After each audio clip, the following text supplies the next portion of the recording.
I'm going to go out on a limb here and assume that the apps you want to write will respond to incoming HTTP requests. As such, you'll likely want to make sure that those requests trigger the correct changes in your application state. Last week we wrote tests that made sure our data layer did what it was supposed to do, but wouldn't it be nice to know that we had wired up our route handler the way we ought to have? Well, that's exactly what we get into with today's episode. This is a route handler that we put together a few weeks ago. It's the one that handles our requests to make new user accounts.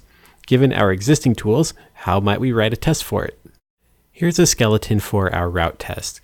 It's in test routes users routes test.js. Nothing new here. We require the test helper, and we've set up describe and it.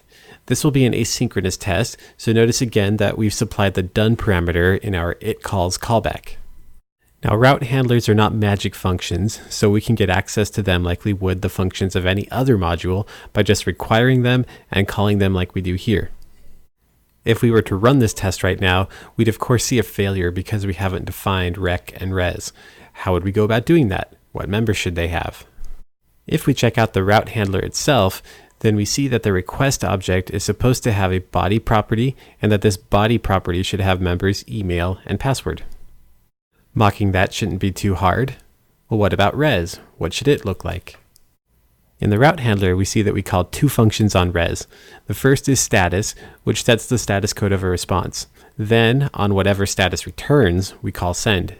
If we were to dive into the documentation, we'd find that we could have called send directly on res, which suggests that the status function of res should just return res itself. So watch this. We go ahead and declare our res object and give it status, which stashes the value we pass in and then returns the keyword this.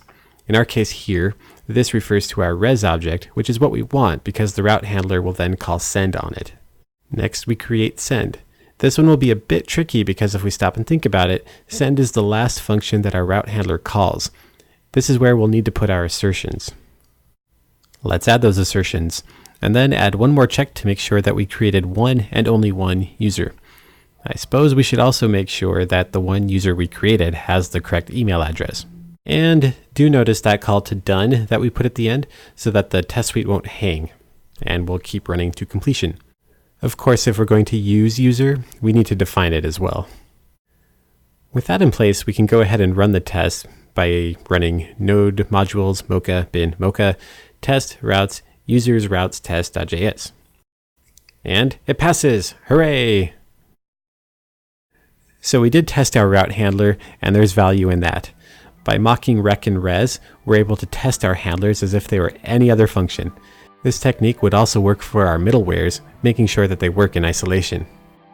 But what if we wanted to do an integration test and make sure that our routing works and that our middlewares play nicely together? How can we do that? I'll give the teaser hint that we'll do that next week using a module called supertest. For now, we get the value of testing our route handlers and middleware in isolation. See you next week, and until then, happy coding. This episode is brought to you by Cover My App. If you run a Node.js or Ruby on Rails web application, then you know how much of a pain it is to keep your several dependencies up to date. And if you've also heard about vulnerabilities like the Rails YAML parsing issue from early 2013, you know how serious it is too. If you want to learn more about reducing that pain and keeping your app covered, head over to covermyapp.com and sign up for the free 5-day course.